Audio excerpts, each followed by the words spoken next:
Good morning, good people. Today is Tuesday, September 23rd, 2023. Well, I have a thorn in my side, not really. I have a contact that's inside out.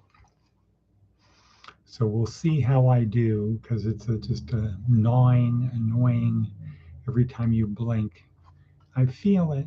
So But anyway, here we are on Tuesday, the 23rd of September. The week is almost over. Ugh. And then October, and then November, December, and then I'm back in school for my final semester, my final quarter. And yeah, so there we go. But this is Department of Career Services, where our goal is to help our students on their journey through this life. Boom, no big deal. Actually, it is a big deal, but we're just here to help provide information and provide the tools and instruction on how to use the tools. Okay, good. Great. So this is day 2. This is our textbook. Day 2 of week 3. We call week 3 Outside My Skull Size Kingdom. This week is about getting people to help me. The importance of other people. Let's say it that way. The importance of other people. That is what this week is all about. The importance of other people. Can't do it alone, shouldn't want to do it alone, shouldn't not care about what people think, shouldn't put over dependence upon what other people think. Other people could be considered like guideposts along the highway, giving me information and help, but not controlling. So, day 3, day 2, week 3, and we're going to be hearing from Seth Godin on the tribes we leave. We'll talk more about that later. The theme of today. Okay, where's the theme? The theme of today, be good at building ships. Right.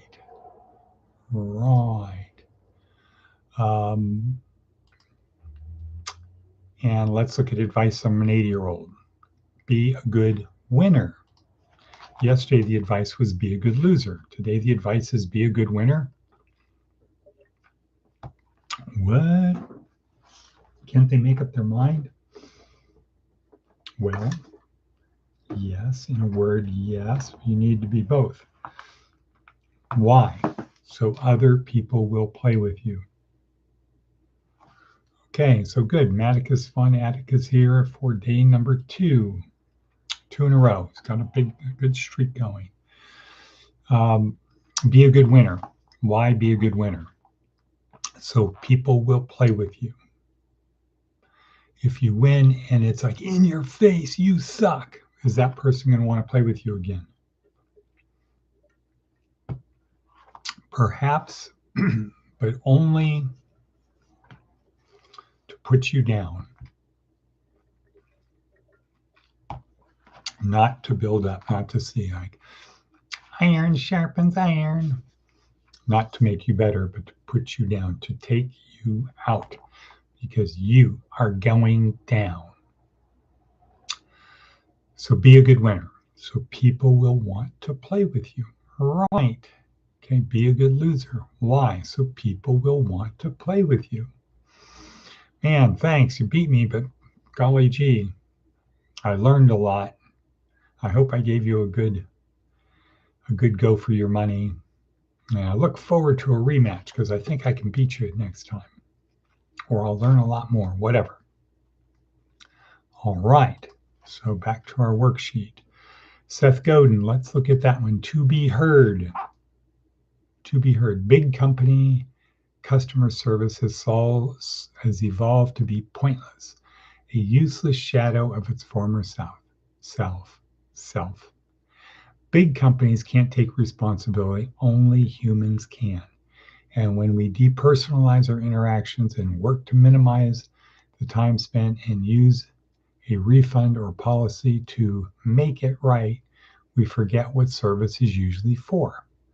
It's simply cheaper to offer a refund and move on, or to fill out a form and ignore the complaint altogether.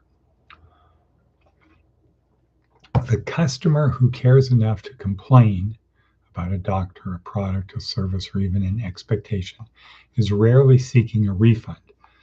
A refund doesn't make things right. No, but it helps. We want to be heard, understood, and responded to, and we'd like the organization to learn something in exchange. Not only is this cheaper than a refund, it makes you better. Right. Listen to the people. Darren Hardy's talk this morning was about something very similar to that. It was about a telephone company that came out with a product. The CEO decided to call the service line to see what happened, and he was on it for 2 hours, learned a lot, called the service, the telemarketing person, service center person, into an executive meeting and asked him what is wrong with this product, and they were given 14 things that were wrong with it, and the executives there only knew about half of the things that were wrong with it. They didn't know this. So this guy who's taking customer service calls laid it out. The president immediately terminated sales of the product until they fixed it. How can we sell a product we cannot service? So they listened, and Seth Godin is saying, listen to the people. Power to the people. All right. The Seth Godin's TED Talk. Okay, this week, how do we get people to help us on our journey? Not to manipulate them, not to use them, but to encourage them or get them to motivate them and self-motivate them to want to help us. How do we do that? So yesterday, David Logan said, well, here's a simple thing. Join a tribe, nudge it forward. Join a tribe, nudge it forward. Okay, homie, let's go. Nudging. Because when you do that, when you're nudging it forward, guess who's leading? Right. Okay, so Matt walked 15 miles. Okay, in what? 6 hours? 6 hours? Okay, so back to this. So David Logan, join a tribe, nudge it forward. Join a tribe, nudge it forward. And we're all part of tribes. So in other words, make your tribe better. Don't just be the guy who goes along for what's in it for him. Today, we learned from Seth how to nudge. And it's a 4-part process. First, find something to change. Find part of the status quo to change. Because if you can't find something to change, you can't really lead. You're not getting people to do something. Because what?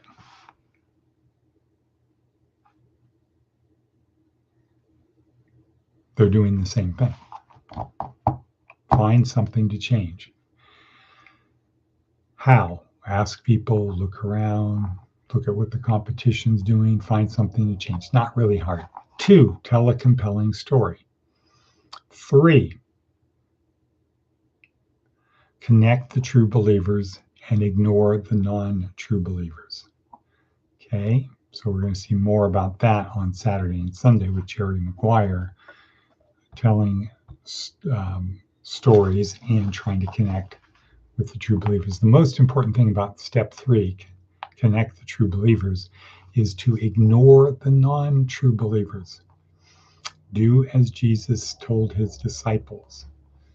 If you go into a town and they're not interested, just dust off your sandals and go to the next town. Don't try to change the minds of people who do not agree with you. You're not going to do it.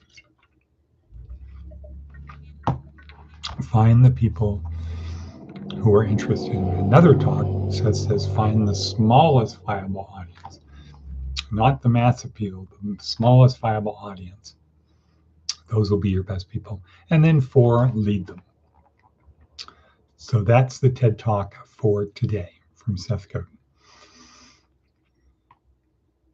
Find something to change, tell a compelling story, connect the true believers and ignore the non-true believers and lead them. That's what you got to do to get people on your boat as a crew that's going to help you on your journey through this life. You don't want people on the crew who the journey is afoot and they decide to go somewhere else. Now your plan isn't good. We've got the boat. Let's go this way. And they do it. Or there's fighting, there's dissension, and you can't really get on the mission because people are arguing and fighting and backstabbing and gossiping and all of the negative stuff that people do. The 7 deadly sins that are just as deadly today as they were when they were first discovered or articulated, codified, written down, whatever.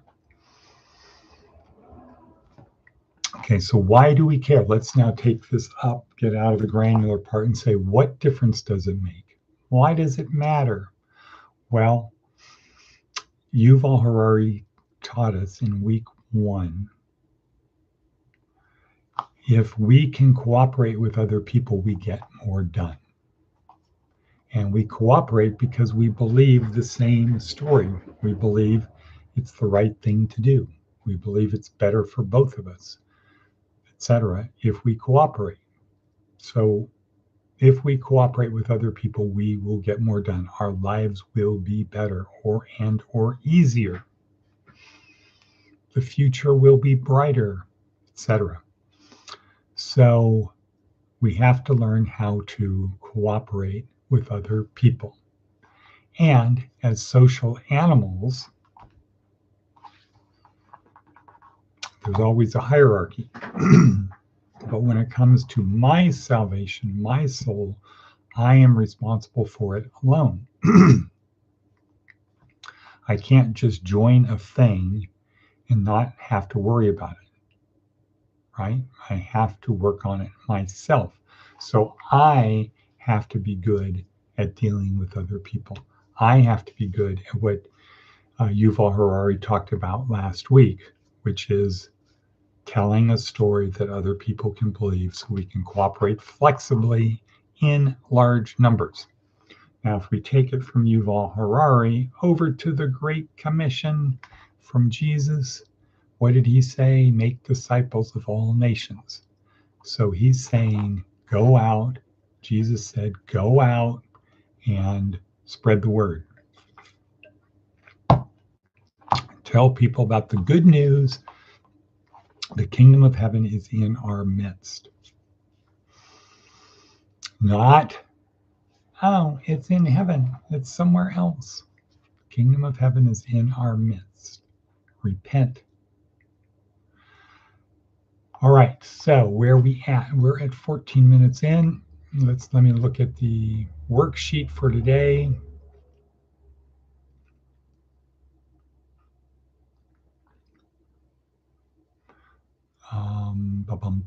We talked about Darren Hardy. We talked about Seth Godin. We talked our TED Talk, Daily Stoics, the benefits of Stoicism. So Ryan Hardy does a good job talking about the benefits of Stoicism. And Stoicism is parallel to Christianity, but the lines don't cross. Because for Stoics, you don't need to focus on doing something. Be good today for a future reward. No, it's be good today because you should be good today. Moral virtue is enough. Do the right thing at the right time and the right way for the right reason.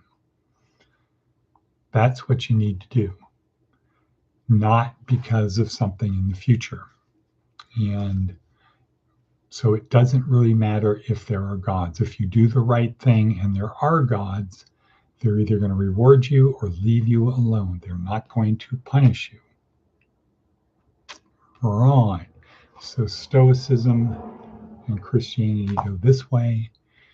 Christianity today, from people who are Paulists, I think that an argument could be made that Jesus was more like a Stoic than a Paulist, because Jesus is saying, act now, do this now, help the hungry, help the orphans and widows, love your neighbor now. He's not saying, go back, study your Bible, so that when you're dead, you get to have the rewards. Be nice to people so you get to heaven. That's not what Jesus was saying. Saying, help the people. And that's very consistent with Stoicism. Do the right thing at the right time and the right reason for the right way. Perhaps that is the way, the truth, and the life. No one gets to the Father except through me. So Stoicism falls short because you don't have to believe in a God who could punish you or reward you for your behavior. You should do it because it's the right thing to do. Right. Okay. So Ryan Hardy breaks that down pretty well.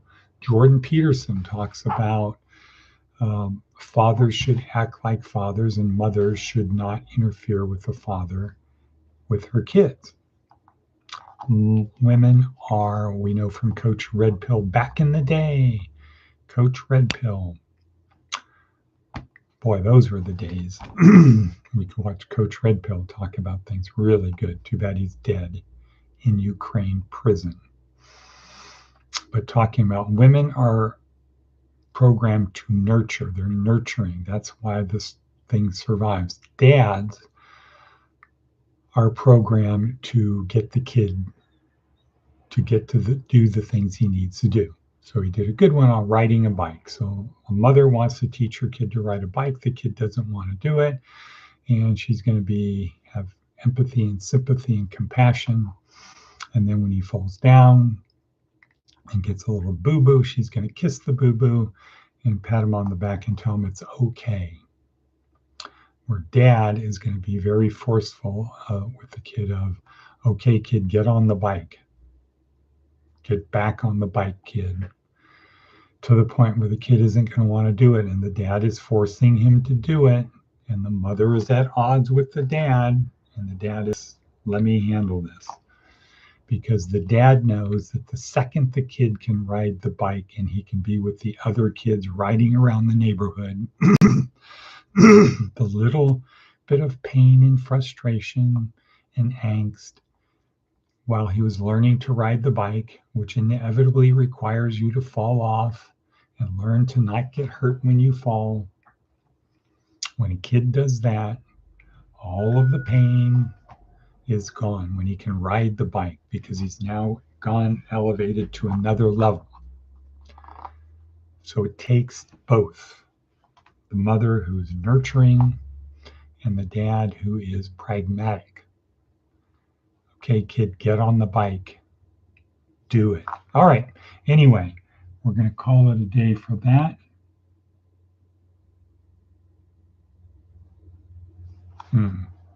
Well, I'm not sure about that, Matt, but I'm only quoting Coach Red Pill. So the Red Pill version from Coach Red Pill, who died in a Ukrainian prison because he spoke the truth. And that's what they do when you tell the truth, is they punish you. Okay, we're going to call it a day. Thank you for being there. Namaste, home, etc. And we'll see you tomorrow where we talk about how to tell a compelling story. Simon Sinek, how to tell a compelling story. You don't want to miss that one. Cut. Bonk.